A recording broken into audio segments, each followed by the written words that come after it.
Hello, everybody. Welcome to today's Reading Through the Bible in 365.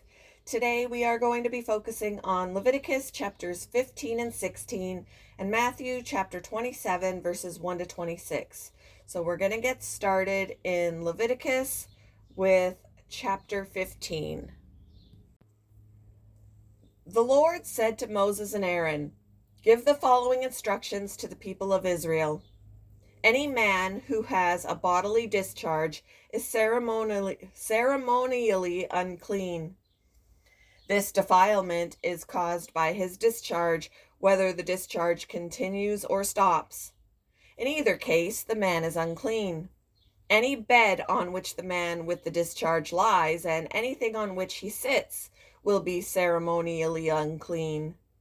So if you touch the man's bed, you must wash your clothes and bathe yourself in water, and you will remain unclean until evening. If you sit where the man with the discharge has sat, you must wash your clothes and bathe yourself in water, and you will remain unclean until evening. If you touch the man with the discharge, you must wash your clothes and bathe yourself in water, and you will remain unclean until evening. If the man spits on you, you must wash your clothes and bathe yourself in water, and you will remain unclean until evening. Any saddle blanket on which the man rides will be ceremonially unclean. If you touch anything that was under the man, you will be unclean until evening. You must wash your clothes and bathe yourself in water, and you will remain unclean until evening. If the man touches you without first rinsing his hands, you must wash your clothes and bathe yourself in water, and you will remain unclean until evening. Any clay pot the man touches must be broken, and any wooden utensil he touches must be rinsed with water.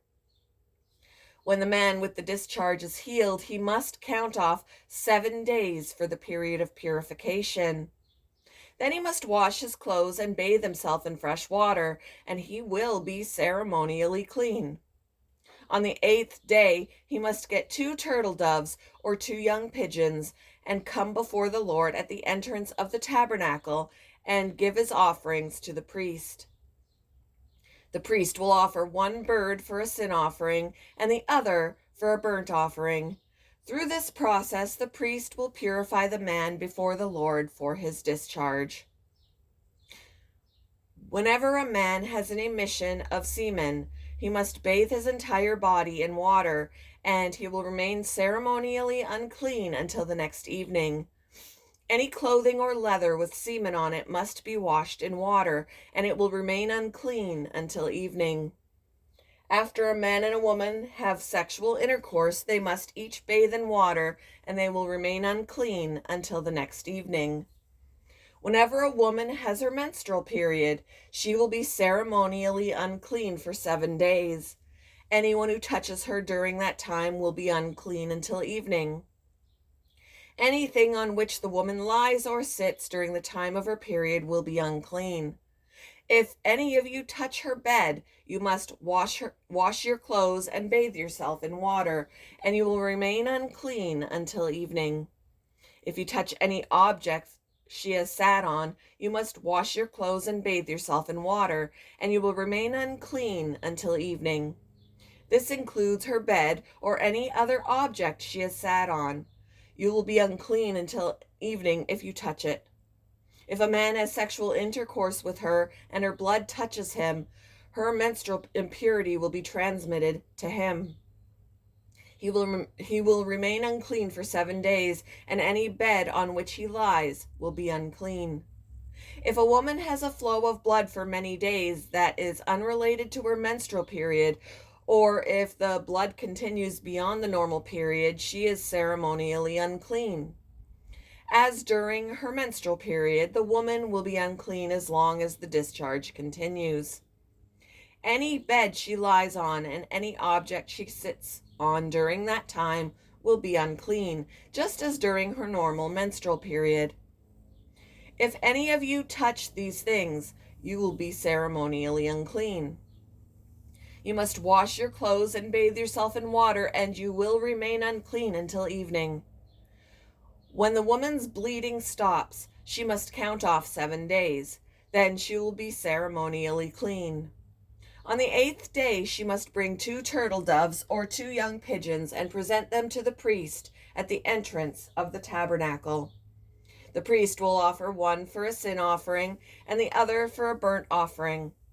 Through this process, the priest will purify her before the Lord for the ceremonial impurity caused by her bleeding. This is how you will guard the people of Israel from ceremonial uncleanness, I guess it says. Otherwise, they would die, for their impurity would defile my tabernacle that stands among them. These are the instructions for dealing with anyone who has a bodily discharge: a man who is unclean because of an emission of semen, or a woman during her menstrual period. It applies to any man or woman who has a bodily discharge, and to a man who has sexual intercourse with a woman who is ceremonially unclean. Chapter 16. The Lord spoke to Moses after the death of Aaron's 2 sons, who died after they entered the Lord's presence and burned the wrong kind of fire before him. The Lord said to Moses, "Warn your brother Aaron not to enter the most holy place behind the inner curtain whenever he chooses. If he does, he will die." For the ark's cover, the place of atonement, is there, and I myself am present in the cloud above the atonement cover. When Aaron enters the sanctuary area, he must follow these instructions fully. He must bring a young bull for a sin offering and a ram for a burnt offering, and he must put on his linen tunic and the linen undergarments worn next to his body. He must tie the linen sash around his waist and put the linen turban on his head. These are sacred garments, so he must bathe himself in water before he puts them on. Aaron must take from the community of Israel 2 male goats for a sin offering and a ram for a burnt offering.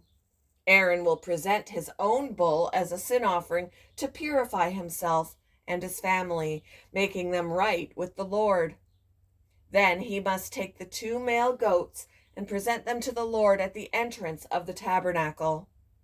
He is to cast sacred lots to determine which goat will be reserved as an offering to the Lord, and which will carry the sins of the people to the wilderness of Azazel. Aaron will then present as a sin offering the goat chosen by lot for the Lord. The other goat, the scapegoat, chosen by lot to be sent away, will be kept alive, standing before the Lord. When it is sent away to Azazel in the wilderness, the people will be purified and made right with the Lord. Aaron will present his own bull as a sin offering to purify himself and his family, making them right with the Lord. After he has slaughtered the bull as a sin offering, he will fill an incense burner with burning coals from the altar that stands before the Lord. Then he will take 2 handfuls of fragrant powdered incense and will carry the burner and the incense behind the inner curtain. There, in the Lord's presence, he will put the incense on the burning coals so that a cloud of incense will rise over the ark's cover, the place of atonement that rests on the Ark of the Covenant. If he follows these instructions, he will not die. Then he must take some of the blood of the bull, dip his finger in it, and sprinkle it on the east side of the atonement cover. He must sprinkle blood 7 times with his finger in front of the atonement cover. Then Aaron must slaughter the first goat as a sin offering for the people and carry its blood behind the inner curtain. There he will sprinkle the goat's blood over the atonement cover and in front of it, just as he did with the bull's blood. Through this process, he will purify the most holy place, and he will do the same for the entire tabernacle because of the defiling sin and rebellion of the Israelites. No one else is allowed inside the tabernacle when Aaron enters it for the purification ceremony in the most holy place. Excuse me. No one may enter until he comes out again after purifying himself, his family, and all the congregation of Israel, making them right with the Lord. Then Aaron will come out to purify the altar that stands before the Lord. He will do this by taking some of the blood from the bull and the goat and putting it on each of the horns of the altar. Then he must sprinkle the blood with his finger 7 times over the altar. In this way, he will cleanse it from Israel's defilement and make it holy. When Aaron has finished purifying the most holy place and the tabernacle and the altar, he must present the live goat. He will lay both of his hands on the goat's head and confess over it all the wickedness, rebellion, and sins of the people of Israel. In this way, he will transfer the people's sins to the head of the goat. Then a man specifically chosen for the task will drive the goat into the wilderness. As the goat goes into the wilderness, it will carry all the people's sins upon itself into a desolate land. When Aaron goes back into the tabernacle, he must take off the linen garments he was wearing when he entered the most holy place, and he must leave the garments there. Then he must bathe himself with water in a sacred place, put on his regular garments, and go out to sacrifice a burnt offering for himself and a burnt offering for the people. Through this process, he will purify himself and the people, making them right with the Lord. He must then burn all the fat of the sin offering on the altar.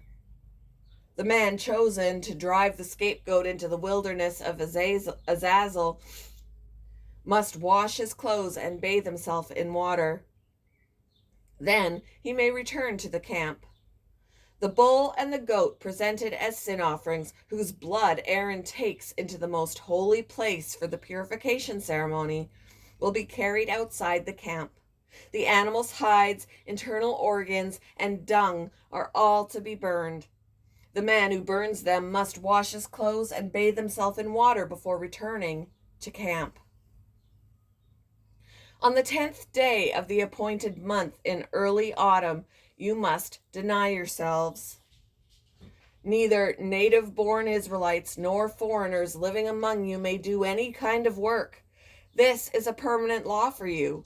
On that day, offerings of purification will be made for you, and you will be purified in the Lord's presence from all your sins.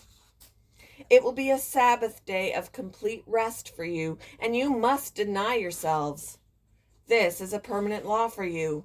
In future generations, the purification ceremony will be performed by the priest who has been anointed and ordained to serve as high priest in place of his ancestor Aaron. He will put on the holy linen garments and purify the most holy place, the tabernacle, the altar, the priests, and the entire congregation. This is a permanent law for you, to purify the people of Israel from their sins, making them right with the Lord once each year. Moses followed all these instructions exactly as the Lord had commanded him. Moving on to Matthew chapter 27, verses 1 to 26. Very early in the morning, the leading priests and the elders of the people met again to lay plans for putting Jesus to death. They bound him, led him away, and took him to Pilate, the Roman governor. When Judas, who had betrayed him, realized that Jesus had been condemned to die, he was filled with remorse. So he took the 30 pieces of silver back to the leading priests and the elders. "I have sinned," he declared, "for I have betrayed an innocent man." "What do we care?" they retorted. "That's your problem." Then Judas threw the silver coins down in the temple and went out and hanged himself. The leading priests picked up the coins. "It wouldn't be right to put this money in the temple treasury," they said, "since it was payment for murder." After some discussion, they finally decided to buy the potter's field, and they made it into a cemetery for foreigners. That is why the field is still called the field of blood. This fulfilled the prophecy of Jeremiah that says they took the 30 pieces of silver, the price at which he was valued by the people of Israel, and purchased the potter's field, as the Lord directed. Now, Jesus was standing before Pilate, the Roman governor. "Are you the king of the Jews?" the governor asked him. Jesus replied, "You have said it." But when the leading priests and the elders made their accusations against him, Jesus remained silent. "Don't you hear all these charges they are bringing against you?" Pilate demanded. But Jesus made no response to any of the charges, much to the governor's surprise. Now, it was the governor's custom each year during the Passover celebration to release one prisoner to the crowd, anyone they wanted. This year there was a notorious prisoner, a man named Barabbas. As the crowds gathered before Pilate's house that morning, he asked them, "Which one do you want me to release to you, Barabbas or Jesus, who is called the Messiah?" He knew very well that the religious leaders had arrested Jesus out of envy. Just then, as Pilate was sitting on the judgment seat, his wife sent him this message: "Leave that innocent man alone. I suffered through a terrible nightmare about him last night." Meanwhile, the leading priests and the elders persuaded the crowd to ask for Barabbas to be released and for Jesus to be put to death. So the governor asked again, "Which of these two do you want me to release to you?" The crowd shouted back, "Barabbas!"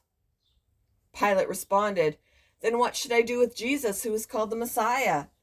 They shouted back, "Crucify him!" "Why?" Pilate demanded. "What crime has he committed?" But the mob roared even louder, "Crucify him!" Pilate saw that he wasn't getting anywhere and that a riot was developing, so he sent for a bowl of water and washed his hands before the crowd, saying, "I am innocent of this man's blood. The responsibility is yours." And all the people yelled back, "We will take responsibility for his death, we and our children." So Pilate released Barabbas to them. He ordered Jesus flogged with a lead-tipped whip, then turned him over to the Roman soldiers to be crucified.